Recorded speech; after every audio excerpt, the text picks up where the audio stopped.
ನಮಸ್ತೆ, ನಾನು ದಿವ್ಯ ಆರಾಧ್ಯ ಮಾತಾಡ್ತಾ ಇರೋದು. ತ್ರಿಪುರ ಸುಂದರಿ ಅಷ್ಟಕದ ಭಾವಾರ್ಥಗಳನ್ನು ನಾನಿವತ್ತು ಹೇಳಲಿಕ್ಕೆ ಹೋಗ್ತಾ ಇದ್ದೀನಿ.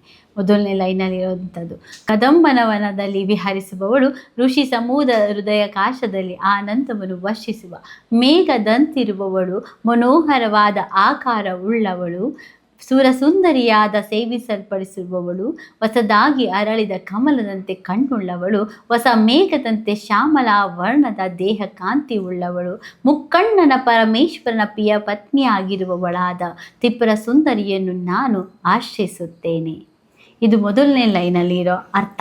ಸೆಕೆಂಡ್ ಲೈನ್, ಕದಂಬನವನದಲ್ಲಿ ವಾಸಿಸುವವಳು, ಬಂಗಾರದ ವೀಣೆಯನ್ನು ಹಿಡಿದಿರುವವಳು, ಅನರ್ಥ್ಯವಾದ ರತ್ನಹಾರವನ್ನು ಧರಿಸುವವಳು, ವಾರುಣಿ ಪಾನದಿಂದ ಕಾಂತಿಯುಕ್ತವಾಗಿರುವವಳು, ಮುಖವುಳ್ಳವಳು, ತನ್ನ ದಯೆಯಿಂದ ಸಮಸ್ತ ವೈಭವಗಳನ್ನು ನೀಡುವವಳು, ವಿಶಾಲವಾದ ನೇತ್ರಗಳುಳ್ಳವಳು, ಭಕ್ತರನ್ನು ಉದ್ಧರಿಸುವವಳು, ಮುಕ್ಕಣ್ಣನ ಪರಮೇಶ್ವರಾದ ಪ್ರಿಯ ಪತ್ನಿಯಾಗಿರುವವಳಾದ ತ್ರಿಪುರ ಸುಂದರಿಯನ್ನು ನಾನು ಆಶ್ರಯಿಸುತ್ತೇನೆ. ಇದು ಎರಡನೇ ಲೈನ್ ಅರ್ಥ.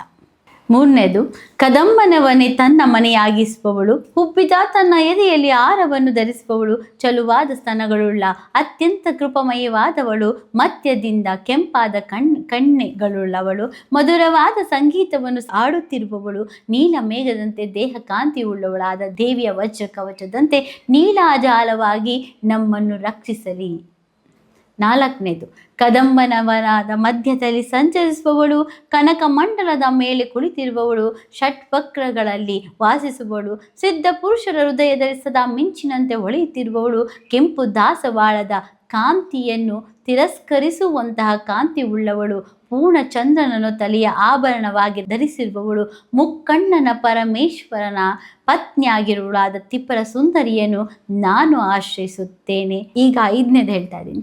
ಕುಚಸ್ಥಳಗಳಲ್ಲಿ ವೀಣೆಯನ್ನು ಇಟ್ಟುಕೊಂಡಿರುವವಳು, ಗುಂಗುರುವಾದ ಮುಂಗುರುಗಳಿಂದ ಅಲಂಕೃತಳಾಗಿರುವವಳು, ಕಮಲ ಮಧ್ಯದಲ್ಲಿ ವಾಸಿಸುವವಳು, ಕುಟಿಲ ಚಿತ್ತರನ್ನು ದ್ವೇಷದಿಂದ ನಾಶ ಮಾಡುವವಳು, ಮಧುಪಾನದಿಂದ ಕೆಂಪಾದ ಕಣ್ಣುಳ್ಳವಳು, ಮನ್ಮಥ ಧ್ವಂಸಿಯಾದ ಪರಶಿವನ ಮನವನ್ನು ಮೋಹಗೊಳಿಸುವವಳು, ಮತಂಗ ಋಷಿಯ ಪ್ರಿಯ ಪುತ್ರಿಯು, ಮಧುರವಾಗಿ ಮಾತನಾಡುವವಳಾದ ತ್ರಿಪುರ ಸುಂದರಿಯನ್ನು ನಾನು ಆಶ್ರಯಿಸುತ್ತೇನೆ. ಆರನೇದು, ಮೊದಲು ಯೌವನವನ್ನು ಪಡೆದಿರುವವಳು, ರತ್ನ ಬಿಂದುವಿನಿಂದ ಕೂಡಿದ ನೀಲವಸನವುಳ್ಳವಳು, ಮಧುಪಾತ್ರೆಯನ್ನು ಹಿಡಿದಿರುವವಳು, ಮಧು ಸೇವನೆಯಿಂದ ಹೊರಳುತ್ತಿರುವ ಕಣ್ಣುಳ್ಳವಳು, ತುಂಬಿದ ಎದೆ, ಸುಂದರ ಕಾರಣವಾದ ಬಿಚ್ಚಿ ಕೆದರಿದ ಮುಡಿಯುಳ್ಳವಳು, ಶ್ಯಾಮಲ ವರ್ಣವುಳ್ಳವಳು, ಮುಕ್ಕಣ್ಣ ಪರಮೇಶ್ವರಾದ ಪ್ರಿಯ ಪತ್ನಿಯಾಗಿರುವವಳು, ತ್ರಿಪುರ ಸುಂದರಿಯನ್ನು ನಾನು ಆಶ್ರಯಿಸುತ್ತೇನೆ. ಏಳನೇದು, ಕುಂಕುಮವನ್ನು ಲೇಪಿಸಿಕೊಂಡಿರುವವಳು, ಮುಂಗುರುಗಳನ್ನು ಚುಂಬಿಸುತ್ತಿರುವವಳು, ಮುಖದಲ್ಲಿ ತಿಲಕವಾಗಿ ಧರಿಸಿದ ಕಸ್ತೂರಿ ಉಳ್ಳವಳು,